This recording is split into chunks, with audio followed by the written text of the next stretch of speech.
Quem é você? Não sei. Parecia aqui. Quem é você? Você sabe quem você é? Essa é uma pergunta importante para se responder. Ele respondeu que ele não sabe. Eu tenho certeza que ele sabe. E ele está aqui hoje para nos ensinar. Quem somos nós? Quem somos nós? Você sabe quem você é? Trouxe aqui hoje para vocês Pastor Marcelo Gondim, mais conhecido como meu marido. Estou aproveitando para que ele faça o vídeo de hoje comigo, porque a gente tem que aproveitar e aprender, e aprender, e aprender. E eu sei que ele tem muito para ensinar, ensinar e ensinar. Então, bora lá, marido. Eu chamo ele de Mar, porque o nome dele é Marcelo, e a gente brinca que ele é o meu marido. Então, vamos lá, Pastor Marcelo Gondim. Ensina-nos, por favor, quem somos nós? Quem nós somos? Bom, a Bíblia fala muitas coisas a respeito de quem nós somos, muitas coisas. Se nós olharmos no Antigo Testamento, no Novo Testamento, tem muitas passagens nos falando quem nós somos, mas só que nós não podemos confundir. Quando nós tentamos pensar em todos os aspectos de quem nós somos, isso pode criar uma confusão enorme. Então hoje eu quero focar em um aspecto de quem nós somos, que é nós somos filhos de Deus. E aí você pode dizer assim, eu já sabia, eu já sei que eu sou filho de Deus, eu já sei. Eu quero começar com uma passagem que todo mundo conhece. Não importa se você é crente, não importa se você é católico, se você é espírita, não importa qual é a religião. Existe uma passagem na Bíblia de um ensinamento de Jesus que todo mundo conhece, independentemente de qual é a religião que segue. É quando Jesus, os discípulos vêm até ele, isso está lá em Lucas capítulo 11, se nós lermos o versículo 1, o versículo 1 começa dizendo assim, ele estava num local orando e os discípulos vieram até ele e falaram assim, mestre, ensina-nos a orar. E essa mesma passagem também está em Mateus capítulo 6. Então no versículo 2 de Lucas capítulo 1, quando Jesus começa a ensinar os discípulos a orar, ele fala assim, quando orardes, faça assim. E em Mateus capítulo 6, ele fala várias coisas, ele nos ensina de várias maneiras como não orar, o que não fazer. E aí no versículo 9, ele vai começar dizendo a mesma coisa. Porém, no versículo 2 de Lucas 1, ele fala assim, Pai que está nos céus. E no versículo 9 de Mateus, ele fala, Pai nosso que está nos céus. Em ambos os versículos ele vai dizer, venha o teu reino. E o que acontece? Nós denominamos essa oração de a oração do Pai Nosso. Pai Nosso. Então nós conhecemos essa oração como a oração do Pai Nosso. E nós focamos no Pai. Nós pensamos no Pai. Porém, nós perdemos o que Jesus estava ensinando quando nós nos focamos apenas nisso. Porque Jesus nos posicionou como filhos. Se ele disse Pai Nosso, não meu Pai, Pai dele, Jesus. Quando vocês orarem, falem com meu Pai dessa maneira. Ele diz, quando vocês orarem, façam assim. Pai, em Lucas. E em Mateus ele fala Pai Nosso. Então quando ele fala Pai Nosso, ele está nos posicionando como filhos.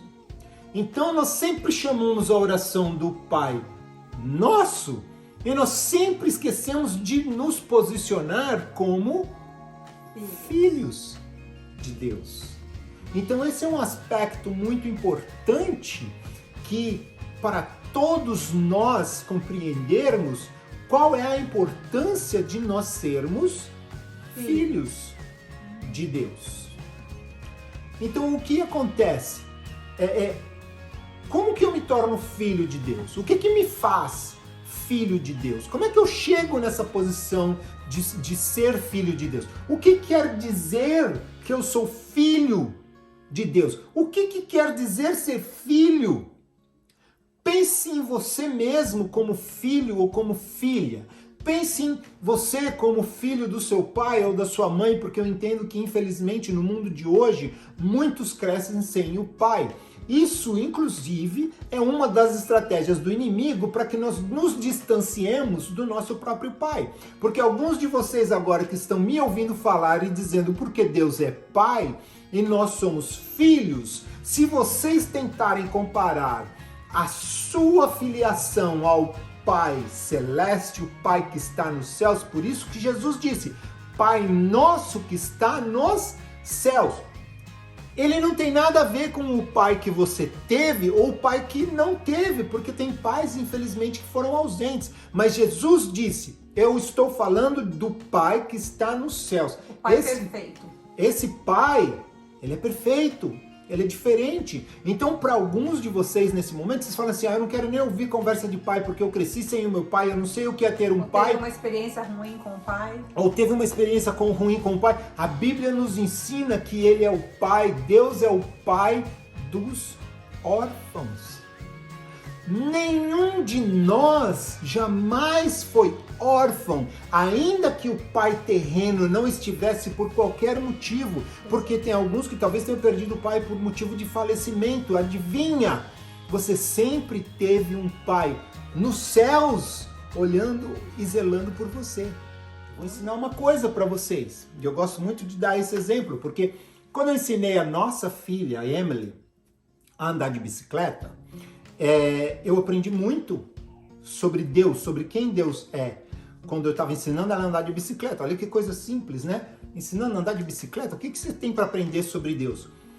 E eu aprendi o quê?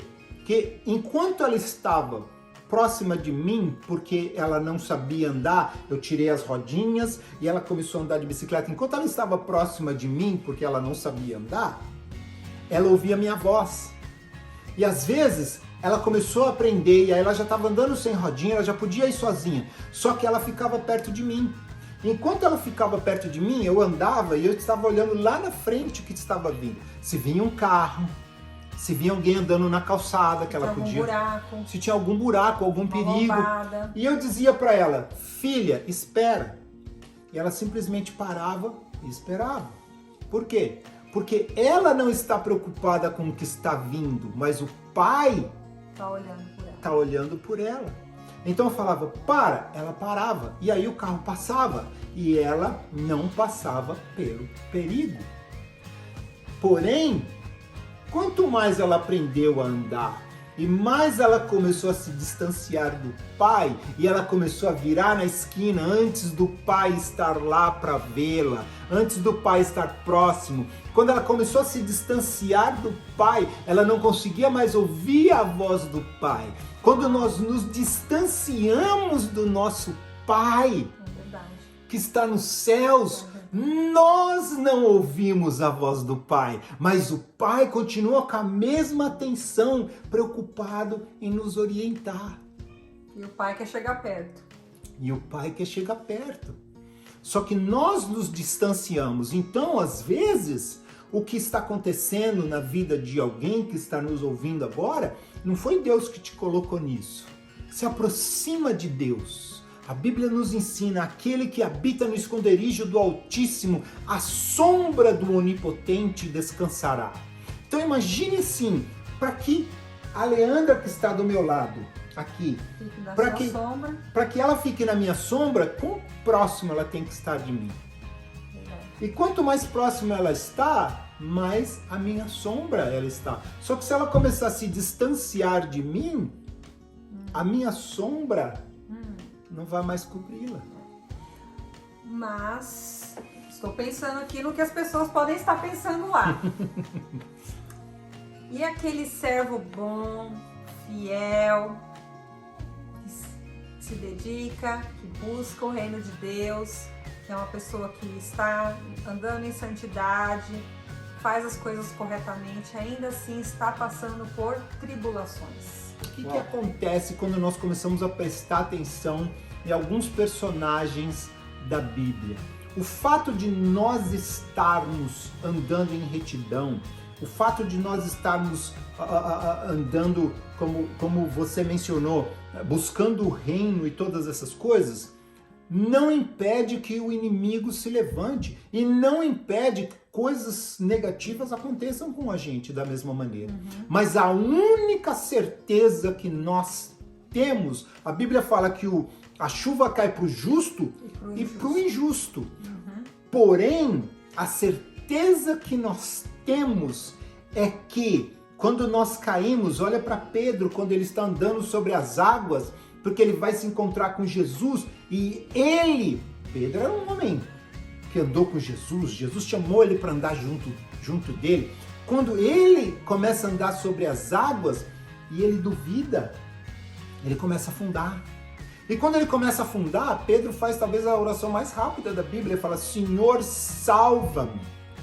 E Jesus, que ainda está sobre as águas, estende a mão e tira. A certeza que nós temos é que ainda que nós passemos por tribulação, olha o Salmo 23, ainda que eu passe pelo vale da sombra da morte. O Salmo 23, que a gente tanto ama, já é uma forma de demonstrar que nós vamos passar, como Jesus falou, no mundo tereis tribulações, tereis aflições. Tem de bom ânimo, porque eu venci o mundo. Vai acontecer, não assim é que... como aconteceu com Pedro, com Paulo, com João, com todos os apóstolos, com todos os profetas, que todos eles foram perseguidos. Então, o fato de nós sermos justos ou crentes ou andarmos em retidão, irmos à igreja, não impede que nós passemos por momentos difíceis. Nós vamos passar. Mas a certeza que nós temos, diferentemente do injusto,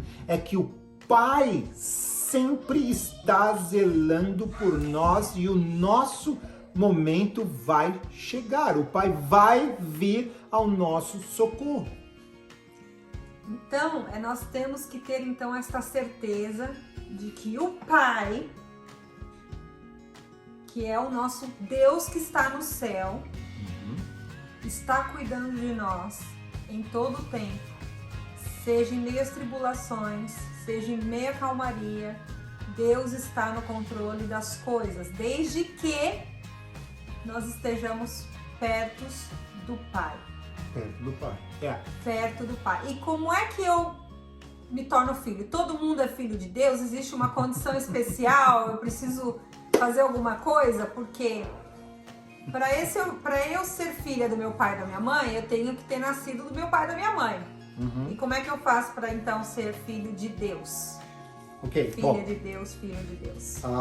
Eu posso falar sem ler, mas eu vou abrir a Bíblia lá no livro de João, no capítulo 1, 12, diz assim: mas a todos quantos o receberam, deu-lhes o poder de serem feitos filhos de Deus, aos que creem no seu nome, os quais não nasceram do sangue, nem da vontade da carne, nem da vontade do varão, do homem, mas de Deus. Versículo 12 de novo: mas a todos quantos o receberam... Receberam quem? Jesus. Está falando de Jesus. A Bíblia começa aqui todos em João. Todos que recebem Jesus... Ele dá a eles o poder. A todos quantos receberam, deu-lhes o poder de serem feitos filhos de Deus, aos que creem no seu nome. Olha que interessante. Para que eu me torne filho de Deus, eu preciso receber Jesus. Para que eu me torne filho de Deus, eu não consigo ser filho de Deus sem que eu receba Jesus. Quem está dizendo? A Bíblia. A palavra de Deus, não sou eu. A Bíblia está dizendo que a todos que o receberam, deu-lhes poder de serem filhos de Deus. Para que você seja feito filho de Deus ou filha de Deus, para que você seja reconhecido pelo Pai quando você fala com o Pai, como eu estava dizendo antes, Jesus nos ensinou a orar falando Pai Nosso, e nós nos focamos no Pai, mas nós não entendemos que Jesus estava nos posicionando como filhos. para que eu me torne filho de Deus, eu preciso receber Jesus. A todos quantos receberam a Jesus e creram no seu nome, deu a eles poder de serem feitos filhos de Deus. E olha que interessante, para quem conhece a Bíblia, se você não conhece, vai e leia em João capítulo 14, versículo 6. Diz assim: eu sou o caminho, a verdade e a vida. Ninguém vem ao Pai senão por mim. Jesus disse, não dá para chegar no Pai se eu não for pelo Filho. Exato. Mas o que Jesus está dizendo não é o caminho para o Pai apenas. Mas é a posição de filho. Você Exato. vai chegar a Deus através dele como filho. Exato. Ninguém vem ao Pai, e ele não disse ao meu Pai. Assim como ele fala em Lucas capítulo 1, versículo 2, quando ele ensina a orar e ele fala, Pai que está nos céus, santificado, e ele fala só Pai, e em Mateus nós colocamos como Pai Nosso, assim como ele fala Pai em Lucas, ele fala em João 14, ninguém vem ao Pai senão por mim. Eu quero falar de benefícios de ser filho sobre nós mesmos, né? Olha que coisa interessante, eu vou usar novamente os nossos filhos. A Emily e o Daniel são os nossos filhos. A Emily tem 8 anos hoje e o Daniel tem 4. Quando eles vão para a cama, eles não estão preocupados se no dia seguinte, quando eles acordarem, eles vão ter que descer para preparar o café da manhã deles, eles vão ter que sair para buscar o café da manhã deles, eles não têm que trabalhar para ter sustento, para conseguir o café da manhã que eles vão comer. Eles vão para a escola, eles só sabem que eles têm uma mochila e eles vão abrir a mochila, tem uma lancheira, eles vão abrir a lancheira e está cheio de coisas lá dentro que é para eles consumirem. Por quê? Porque o pai coloca provisão. E os pais, no nosso caso, mas eu quero que vocês pensem no pai. O pai coloca provisão. O pai está cuidando porque o pai sabe a necessidade que eles vão ter amanhã, mesmo que eles não saibam. O seu pai que está no céu sabe a necessidade que você vai ter amanhã, ainda que você não saiba. E ele já coloca provisão hoje para a necessidade que vai surgir amanhã. Ele prepara hoje a provisão para aquilo que vai acontecer com você amanhã. Por quê? A Bíblia nos ensina em Isaías 46:10 que ele sabe o fim desde o começo. Nós não sabemos. Deus é onisciente, ele sabe todas as coisas. Então ele sabe o fim, ele sabe aquilo que vai acontecer, ainda que a gente não saiba. Então, esse é um dos benefícios de você ser filho. Há o outro benefício de você ser filho, e esse é um benefício maravilhoso que Jesus nos ensinou, que ele diz assim, vai chegar um momento, quando nós chegarmos diante do Pai, que nós seremos recebidos da seguinte forma: vem tu, ó abençoado do meu Pai, porque é o prazer dele te dar o reino. O Pai tem o reino para nos entregar. Você fica aí preocupado com o que você vai, como que você vai pagar suas contas? Você fica preocupado o que vai acontecer com você amanhã? Você fica preocupado se você vai ter trabalho? Você fica preocupado se vai ter comida à sua mesa? Presta atenção. Jesus nos ensinou em Mateus no capítulo 6, depois que ele começa ensinando sobre o Pai Nosso e tudo mais, ele lá no versículo 25, ele começa a nos ensinar algumas coisas sobre nós nos preocuparmos. E no versículo 27 ele fala assim, pode a sua preocupação acrescentar um côvado à sua estatura, acrescentar 1 centímetro, pode a sua preocupação, o seu medo acrescentar qualquer coisa na sua vida? A preocupação não vai resolver o problema. Não, a preocupação não vai resolver o problema, mas aí ele continua falando, e ele começa falando no versículo 25, ele começa falando, ele fala de vários aspectos, ele fala, olha para os lírios dos campos, eles não fiam nem tecem, mas nem Salomão em todo o seu esplendor se vestiu como nenhum deles. Olha para a erva do campo. E ele começa a falar várias coisas. A erva hoje existe, amanhã ela é lançada no fogo para que você consuma. Então ele começa a falar várias coisas. Ele fala assim, agora se o Pai veste a erva, os lírios dos campos, se o Pai tem pela natureza esse cuidado tão grande, quanto mais ele não vai ter para você que é um filho dele. Porque quando Jesus está falando um pai, sempre que ele fala do pai, nós temos que nos posicionar como filhos. Ele não está falando do pai dele, ele está falando do nosso pai. Então ele quer que nós entendamos que o pai é nosso. É o pai da Leandra, é o pai do Marcelo, é o pai de você que está assistindo. Coloca o seu nome aí e fala assim, amém. Porque Deus é o pai do ou da, ele é o seu pai. E aí ele continua falando, e quando ele chega lá no versículo 33 do capítulo 6, ele fala assim, mas buscai primeiro o reino de Deus e a sua justiça, e todas essas coisas vos serão acrescentadas. Só o que nós precisamos buscar é o Pai. Busca o Pai. Busca alegrar o Pai, busca justiça, alegrar o coração do Pai. E tudo mais que você precisa vai ser acrescentado. Por quê? Porque Ele é seu Pai. E o Pai, Ele vai sempre prover a sua necessidade, qualquer que seja ela. Preocupação gera estresse. Estresse não faz bem para ninguém. Não faz bem para o coração, não faz bem para a pressão, não faz bem para o metabolismo, não faz bem para ninguém e não vai resolver o problema. Então, muitas vezes a gente está assim, mas como é que eu vou fazer tal coisa? Peça sabedoria pro Pai. Que o Pai dá e você vai conseguir solucionar essa situação de alguma maneira. Ou o Pai vai enviar o socorro, porque Ele é o socorro bem presente no meio da angústia, no meio da tribulação, no meio de qualquer situação que a gente possa estar passando. Muitas vezes também eu percebo isso comigo. O Pai também fala não. Fala, o Pai vai falar não e vai falar muito não.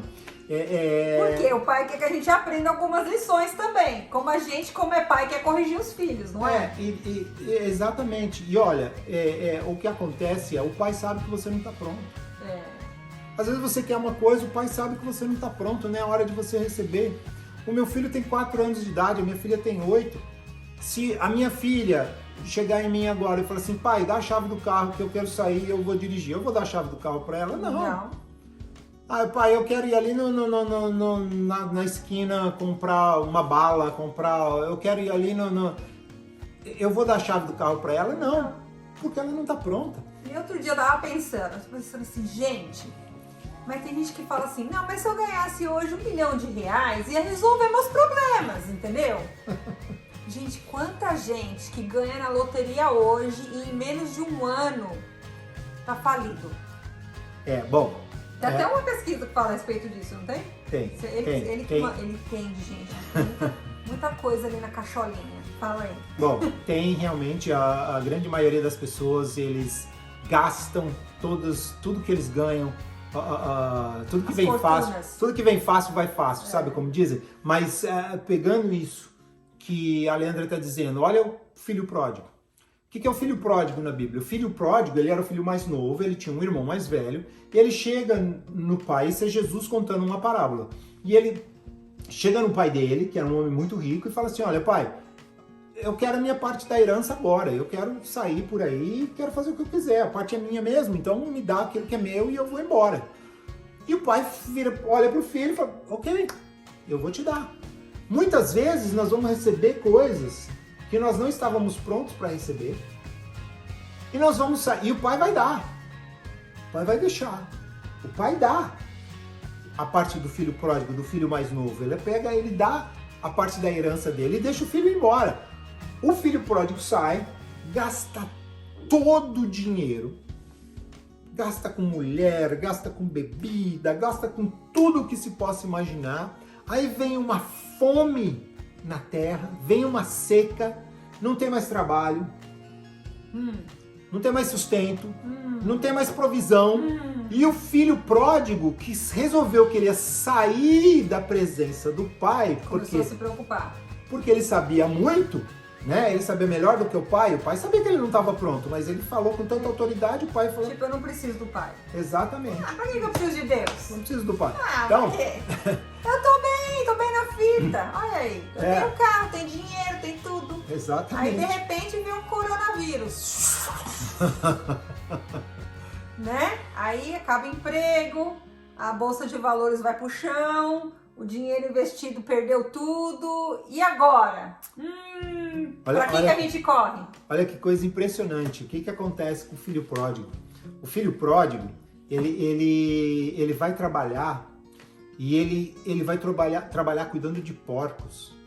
E a fome era tão grande na terra, a necessidade era tão grande que ele luta com os porcos para comer a lavagem, para comer a comida dos porcos. Olha a situação que esse filho chega porque ele resolveu se distanciar do pai. E quando ele chega, que ele está no fim, no fundo do poço, como a gente fala, ele lembra, uau, na casa do meu pai, até os servos dele comem melhor do que eu estou comendo agora. Eu vou voltar para o pai. Eu vou voltar para o meu pai e eu vou me humilhar diante dele. E eu vou chegar no meu pai e eu vou dizer assim, pai, me perdoa porque eu pequei, mas eu quero ser seu servo, eu quero trabalhar para você, eu quero estar aqui numa posição de te servir. Gente, olha que coisa espetacular. E a Bíblia nos fala que Jesus nos ensina que quando ele volta para o pai está lá, o pai passava todo dia, o pai ficava sentado na varanda esperando o filho voltar. E quando o filho retorna, existe uma alegria tão grande naquela casa, uma alegria tão grande, tão grande, tão grande. O pai manda matar um bezerro, manda matar um boi, faz uma festança, um churrascão daqueles, porque o pai se alegra que o filho retornou. O filho tem direitos, o servo tem obrigação. O filho tem direito e tem intimidade. Direito e intimidade. O filho, a gente fala assim, não, eu sou servo, eu sou soldado do reino de Deus, eu sou soldado de Cristo. Você não é soldado coisa nenhuma. Os anjos são soldados, os anjos foram chamados para guerrear pelo reino e ao nosso favor, não a gente. Nós não fomos chamados para lutar em batalha nenhuma. Presta atenção, quem que luta em guerra? Quem luta em guerra é soldado. Enquanto o soldado está lá na guerra, atirando, levando tiro, morrendo e matando, o filho, o cidadão, está lá em casa, parado, sentado, esperando para saber qual vai ser o resultado da guerra. Soldado luta. Nós não fomos chamados para lutar, nós fomos chamados para ser filhos. Amém. Nós fomos chamados nem para servir, mas para representar o reino, representar o Pai, o reino de Deus. O Jesus carregava, eu estava comentando outro dia com o Marcelo, que Jesus, ele não ficava mostrando nenhum diploma para ninguém, nem título de PhD, e nem a faculdade de teologia que ele frequentou, e nem... Ele se identificava em todo o processo como Filho de Deus. Filho de Deus. Ele foi crucificado porque ele se identificou como Filho de Deus. Exatamente. Né? E os religiosos da época não aceitaram, né? Mas como assim? Você é filho? Se igualando a Deus. A Deus. Então, quando somos filhos, nós recebemos o poder de Deus. O poder de filhos. Como Jesus tinha o poder de filho. E esse mesmo poder, ele falou que coisas ainda maiores nós faremos com filhos. Aleluia. Glória a Deus. E é isso que nós precisamos entender. A Bíblia nos fala várias coisas a respeito de quem nós somos. Amém. Gente, vamos encerrar por aqui. Pastor Marcelo tem muito para nos ensinar, mas para que não fique muito longo o nosso vídeo, e a gente vai guardar para os próximos vídeos que nós vamos gravar aqui, em nome de Jesus.